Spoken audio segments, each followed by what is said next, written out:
민주당의 이재명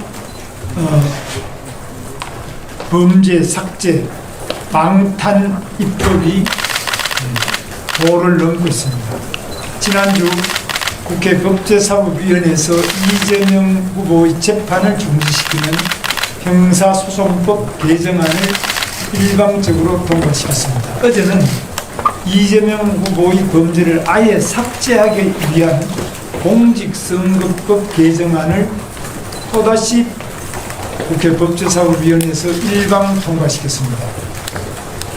이재명 후보가 대법원에서 최종 유죄 판결을 받아도 헌법재판소에서 또 한 번 재판을 더 받도록 하는 헌법재판소법 개정안과 사법부 겁박을 위한 조희대 대법원장 특검 법원 조직법까지 법제사법위원회에 상정해서 소위에 회부했습니다. 오로지 이재명 후보 한 사람을 위한 셀프 면제 5대 악법을 밀어붙이고 있습니다. 이재명 후보가 대통령이 된다면 셀프 면제 5대 악법부터 공포해서 자신의 범죄를 지울 것이 명백합니다. 자유민주주의는 상권 분립을 토대로 하고 있고 이는 절대 불가침의 우리 헌법의 기본 정신입니다. 입법으로 권력자의 범죄를 삭제하고 입법권으로 사법부를 겁박하는 것이야말로 자유민주주의를 파괴하는 범죄입니다. 2025년 지금 국회에서 벌어지고 있는 이 흉악한 범죄 행위야말로 대한민국 헌정사에 씻을 수 없는 악행으로 기록될 것입니다. 세계 역사상 이런 일은 없습니다. 사법부는 특정 정치 권력의 하수인이 아닙니다. 자유민주주의를 지키는 최후의 보루입니다. 사법부의 독립성과 중립성은 그 어떤 권력도 침해할 수 없습니다. 사법부를 탄압하는 정당은 민주주의를 말할 자격이 없습니다. 저와 우리 당은 이재명 방탄 독재를 저지하기 위해서 국민 여러분과 끝까지 투쟁하겠습니다. 감사합니다. 예, 지금 기자회견도 나누고 지금 긴급히 마련된 기자회견에 시간이 넉넉지가 못하다는 점 언론 여러분께 양해를 부탁을 드리고 감사하기 때문에 몇 분만 짤막하게 좀 질문을 하도록 하겠습니다. 손을 들어주시면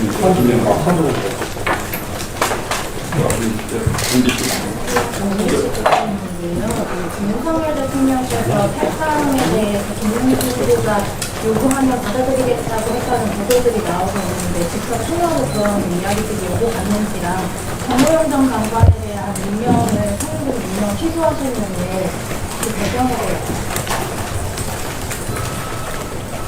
대통령의 탈당 문제는 제 생각은 대통령 우리 윤석열 대통령께서 판단할 문제이지 제가 대통령 후보를 나선 사람은 탈당하십시오 또 탈당하지 마십시오 이런 이야기를 하는 것은 적절하지 않은 문제라고 생각합니다.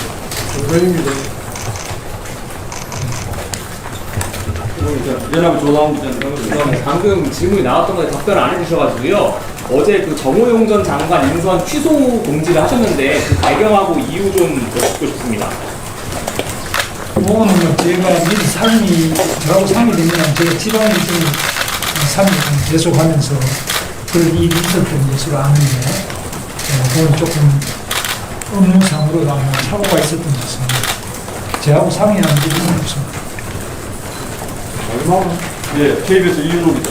오늘 지난해 막말 논란으로 공천 취소됐던 장례찬 전 복당 의결됐는데 이것도 어떤 당내 통합 행보 일환으로 좀 보면 될까요?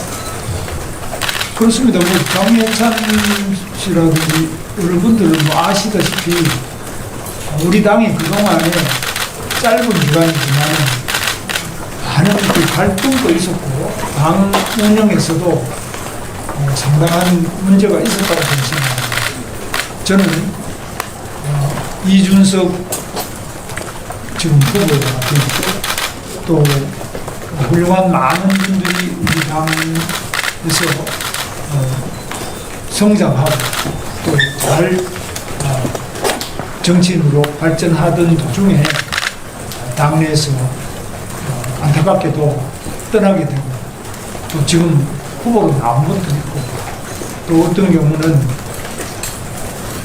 본의 아니게 그냥 밖으로 나가서 당 밖으로 나가 있는 분도 있는데 저는 이 모든 분을 다 포용을 하겠습니다.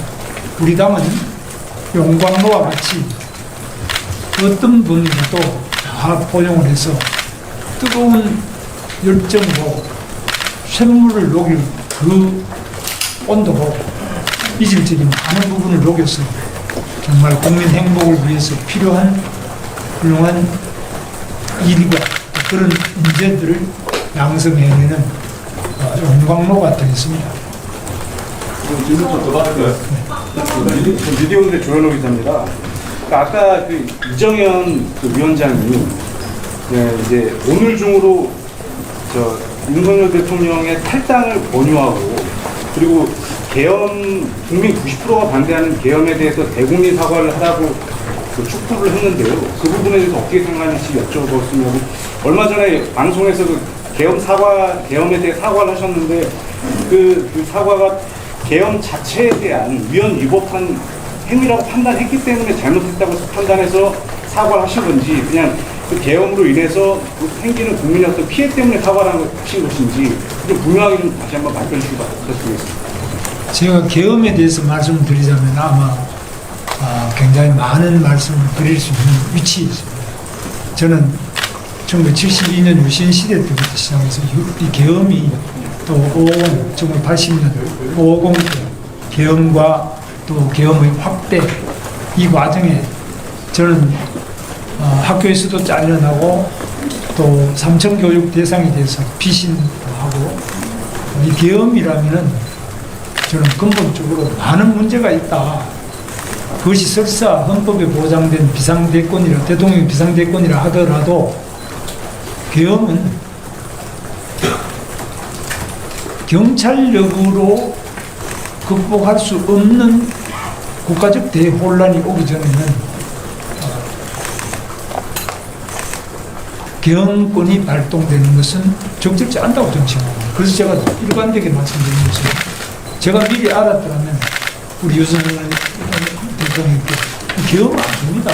안 되는 이유를 제가 조목조목 말씀드렸을 거예요. 그리고 제가 논리가 상당히 설득력 있는 논리도 많이 있습니다. 그래서 제 말씀드리면 끝이 없는데 한마디로 말해서 계엄에 대해서 다른 무엇보다도 지금 지방을 다녀보면 시장에 장사하는 분들이 많이 계시는데 말씀을 조금 길게 들어보면 계엄 이후에 장사가 더 안 된다는 겁니다. 식당도 그렇고 자영업자도 정말 어렵습니다. 물론 장사 안 되는 이유가 여러 가지 있지만 그중에 계엄도 중요한 체감할 수 있는 원인 중에 하나입니다. 그래서 저는 정말 그 지방에 어렵게 장사하시는 분들 또 생활이 어려워지시는 많은 분들 또 마음이 무거워지시고 어두운 분들 이 공론 분열 때문에 여러 가지 좀 그런 점을 생각해서 진심으로 정중하게 사과의 말씀을 드립니다. 예. 그러나 이 계엄이 뿐만 아니라 다른 여러 가지 부분에 대해서 이야기하자면 많은데 이런 부분에 대해서 그것이 내란이냐 아니냐 이런 재판하고 있습니다. 그런 다른 부분에 대해서는 또 그때 말씀드리도록 하고 계엄에 대한 제 입장은 시종일관 확고하고 앞으로도 제가 대통령이 되더라도 비상대권으로서 계엄 선포권이 대통령에게 주어진다 하더라도 저는 극도로 이 부분에 대해서는 다른 경험, 다른 생각으로 제가 그 행사를 하지 쉽게 그 계엄권을 행사한다는 일은 없을 것이고 그 점에 대해서 마치 우리 당이 무슨 계엄당이냐 또 어떤 분은 더 나가서 내란당이냐 이렇게 한다고. 내란당은 지금 민주당은 내란당 아닙니까? 이거야말로 입법을 통한 내란당.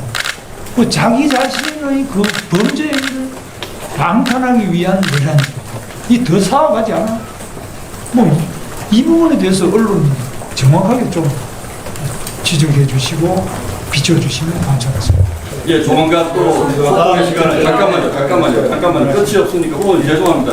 다음에 또 시간이 더 늦어지면 결례가 될 수밖에 없는 됐습니다. 이런 것이 있습니다. 그 용납할 수 없는 아니, 조용히자. 가만있어 조금만. 헌법재판소에서 용납할 수 없는 국민의 배반 행위라고 윤석열 대통령의 계엄에 대해서 판단을 했는데 그 부분에서 동의하시는 겁니까? 헌법재판소에 대한 말씀은 제가 또 몇 번 말씀드리지만 헌법재판소에 대한 것은 여러 가지 검토해야 될 점이 많고 특히 판결이 계속 8대 0이다. 이것만이 아닙니다. 박근혜 대통령도 8대 0이죠. 그건 여러분 기자분들 승복하는 게 아닙니다. 저는 이 만장일치를 계속한다는 것은 김정은이나 또는 시진핑 같은 공산국가에서는 그런 일이 많이 있습니다. 그런데 우리 대한민국은 매우 위대한 자유민주주의 국가다고 생각합니다. 그래서 대한민국 자유민주주의 다양한 의견이 있고 다양한 견해가 공존할 수 있다는 것을 보여주지 못하는 헌법재판소는 매우 위험하다. 그 생각을 지울 수 없습니다. 예, 여기까지만 양해 부탁드리겠습니다. 다음 기회에 또 소통의 시간을 마련하겠습니다. 수고하셨습니다. 김문수 후보님 기자회견을 이것을 마치겠습니다. 저는 기자분들하고 하루 종일 이야기하는 게 예, 제일 예. 좋았던 앞으로 좀 다음 일정이 자주 시간 마련하겠습니다. 오늘 정말 관심 가져주셔서 감사하고요. 다시 한번 말씀드리면은 정말 이 대한민국 민주주의, 특히 민주당이 하고 있는 이 행위는 분명히 민주가 아니라고 제 일생의 그 경험과 신념을 실어서 분명히 말씀드립니다. 지금 민주당이 하고 있는 것은 가장 민주가 아닌 것입니다. 감사합니다.